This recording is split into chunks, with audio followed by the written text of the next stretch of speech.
5 stars. And ouch, I just hit myself in the face. Someone's asking me if I'm alive. No, I'm filming. S.A. Board. There's a hair attached to my book. Hi guys, welcome back to my channel. My name's Maddie. If you're new here, I hope your day is going well. And today we're going to do, what are we doing? Today we're going to do my January wrap up. I feel like I just uploaded my December wrap up because I kind of just did like only 2 weeks ago. But I'm going to go ahead and share with you guys the books that I read in the month of January, the first month of the year, because that's what that is. Apparently I needed to explain that to you. I wanted to get this video up and ready for you guys. I have a couple of months left to January, so I might end up having more books read by the end of the month, technically speaking, but I'm not too positive that's gonna happen. So I'm just gonna go ahead and do this video now, get it pre-filmed, get it ready for you guys. And I forgot to do stats for you guys, but I'm just gonna go ahead and go through what I read. I read a lot of graphic novels at the end of the month, but I read a lot of really awesome novels throughout the beginning of the month that I want to share with you. So let's go ahead and just dive right in. I had a pretty good reading month and I'm excited to share these books with you. The first book that I read in 2018 is Saga Volume 8. If you guys haven't heard of me raving about this particular graphic novel series, I'm surprised. You must be new here, but it is super good. It's set in space between two warring planets, and a couple falls in love and has a baby together, and pretty much everybody's set out to kill them. It's so wonderfully done. Every single installment is so beautiful, and I highly encourage you to read it if you are wanting to get into graphic novels, or if you're already into graphic novels. I'm surprised you haven't heard of it, but you should read it. Get on that. The next couple books that I read in January were The Grey Wolf Throne as well as The Crimson Crown. I don't know where The Grey Wolf Throne is right now, but that's the third book in the series. This is the fourth and last book of the series.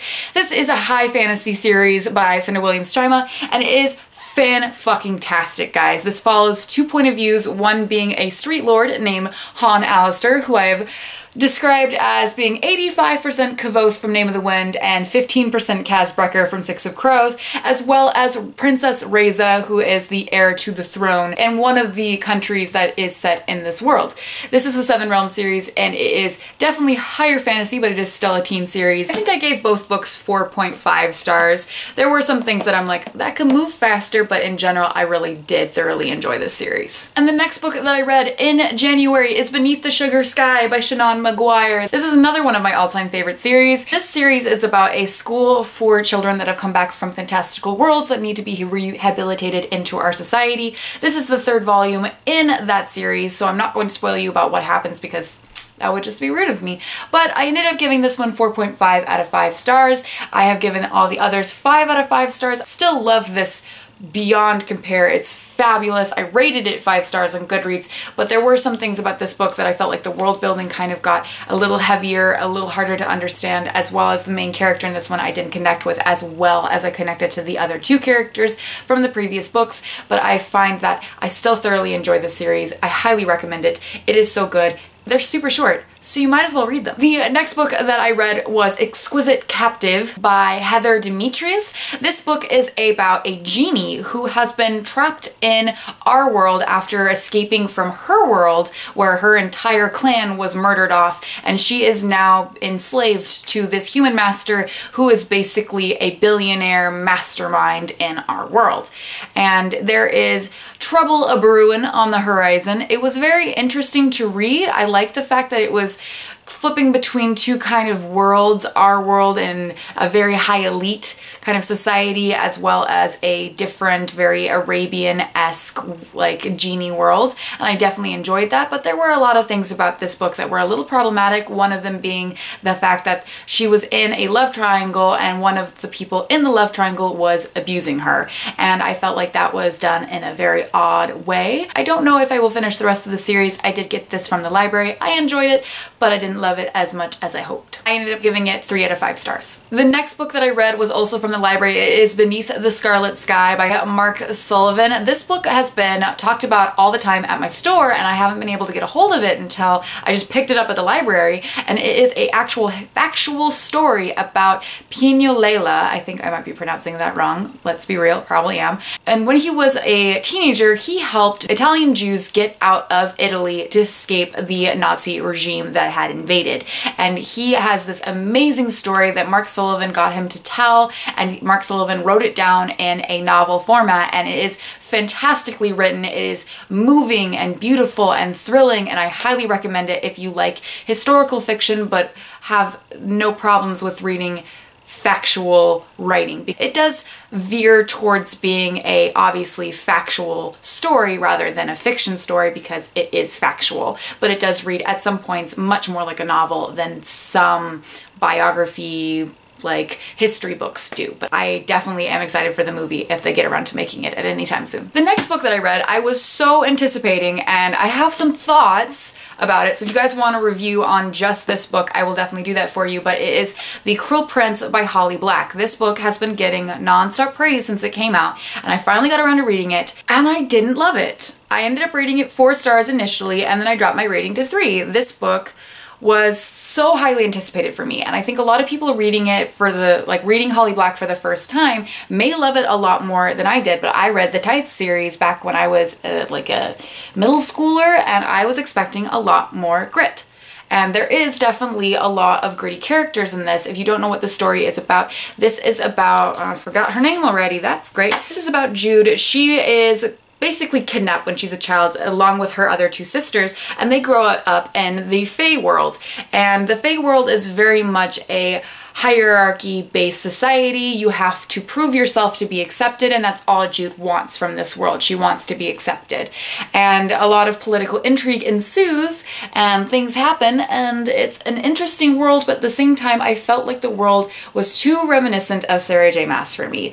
It wasn't as gritty and dark as I was expecting. The characters, though, were extremely cruel, excessively cruel, to the point where Jude is being bullied by her main love interest for the entire book until pretty much almost the end, when all of a sudden it becomes clear that he is actually the love interest.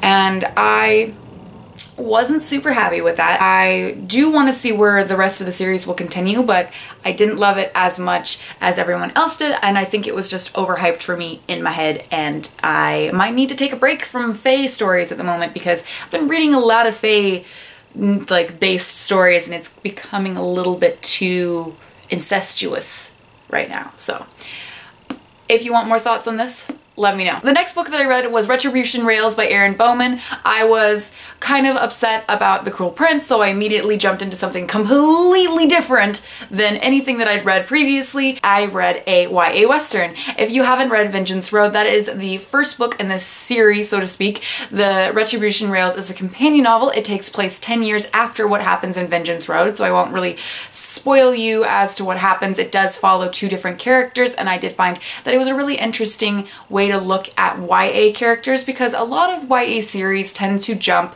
like a full generation, so you only see your main characters from either a teen perspective or an adult perspective, and in Retribution Rails you actually see them kind of in this more middle area, and I really liked that. I thought that was really well done. Retribution Rails is a fantastic addition to this like series, and I hope she continues writing them. I do find that I like Westerns to some extent. It's kind of like contemporary for me. I can enjoy it for the like kind of difference that it has, but I do think that I will always have a little bit less love for it. So I did give Retribution Rails 4 out of 5 stars, whereas some of my other fantasy series I will give glowing reviews to, whereas with Retribution Rails I had a few things that I'm like, that doesn't seem plausible in this time. The next book I read was a graphic novel called The Dam Keeper by Robert Kondo. I picked this up at work and I just flipped through it, and it's dark. It's supposed to be for kids, and it's about this like pig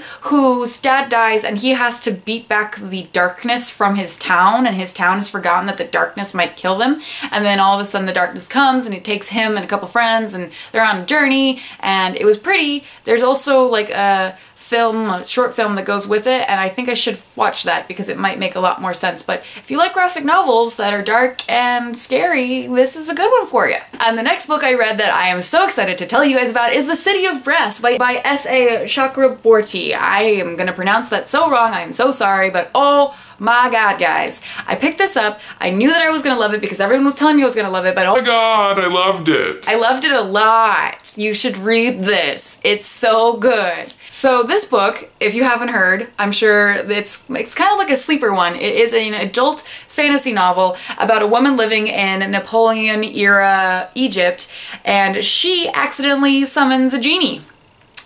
And the genie's like, hey, you're not supposed to be able to do that. And so they travel to the city of brass. And there's another point of view that I don't want to spoil you about. This is definitely kind of a Strange the Dreamer-esque book for me, where I was like, I'll probably like it. And then, oh my God, this was so good. There's a lot of political intrigue. There's so much action. There's a class system that at this point I'm still a little hazy on, because I read this really quickly and I had to keep putting it down because I loved it so much, and I was reading it too fast, and I kept getting a little confused about what was happening because I was reading too fucking fast. This book is so entertaining. It's the characters are so well done. The world is so interesting. It's so much different and so refreshing to read a book not set in a European setting, personally, in all honesty.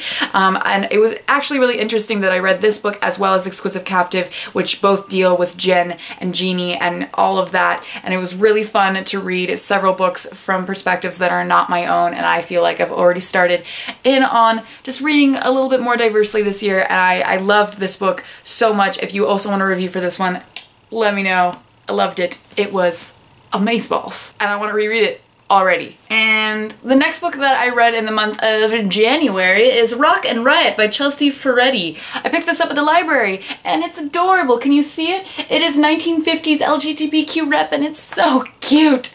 It's got greasers and poodle skirts, and it just made me want to watch Grease, but Grease doesn't have any LGBTQ rep, so you should read it. It's very cute. Apparently it was a Tumblr comic and I loved it. And I ended up getting on like a kind of a just a graphic novel spree, and I ended up picking up Spell on Wheels. I've owned this book for a very long time and I haven't gotten around to it. I knew I was gonna love it because it's witches on a road trip and it was so good, and I gave it 5 out of 5. It was very, very enjoyable. I highly recommend it if you like witchy stuff. Obsessed. I want more from this series and I need it now because these 3 girls are so fucking cute and I love them. And I ended up wanting to get into some contemporary romance again because I read The Hating Game in December and loved it and needed a little bit more of that to satisfy some needs in my life. So I picked up Roomies by Christina Lauren. I couldn't remember what people have said about Christina Lauren, and I just saw this at the library and I was like, that looks like it might be right up my alley. I'll just read it. And it was. It is fake marriage, Irish accents,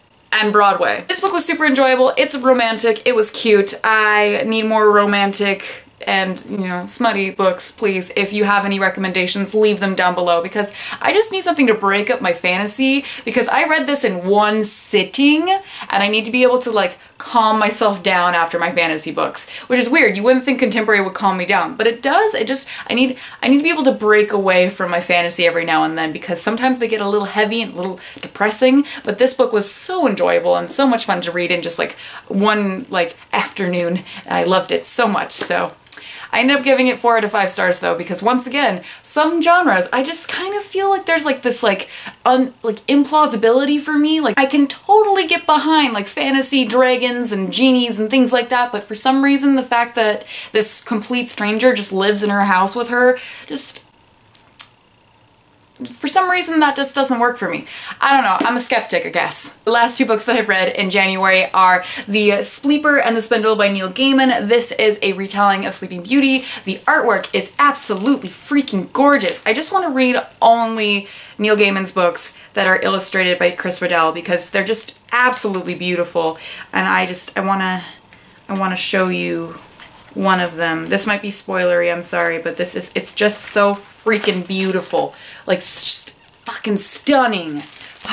But this was absolutely enjoyable. I read it one sitting, as you know, you do, and it was beautiful. I highly recommend it. And the last book that I read was The Reindeer Boy by Cassandra Jean. Cassandra Jean is the artist that Cassandra Clare works with, and this is her like one of her books that people have talked about numerous times on BookTube that I just picked up at the library, and it was super enjoyable. It's a little Christmas read that I highly recommend. The artwork is gorgeous. It's a fun story about this girl who, like, when she's going to school one day, this guy comes in with horns and he's like super cute cute, and she's just like, why do you have horns? And he's like, I do. That's a thing. My name's Cupid, by the way. But yeah, it was super enjoyable. I wanted to get into some graphic novels, and I came home from the library with too many graphic novels. So hopefully I get through some of more of those today or tomorrow. But I thoroughly enjoyed this one. I think it's a good read if you're looking for something holiday-esque or just want to enjoy some nice pretty artwork. That wraps up on my month of January, and I had a pretty good time reading. I didn't have anything that was below 3 stars.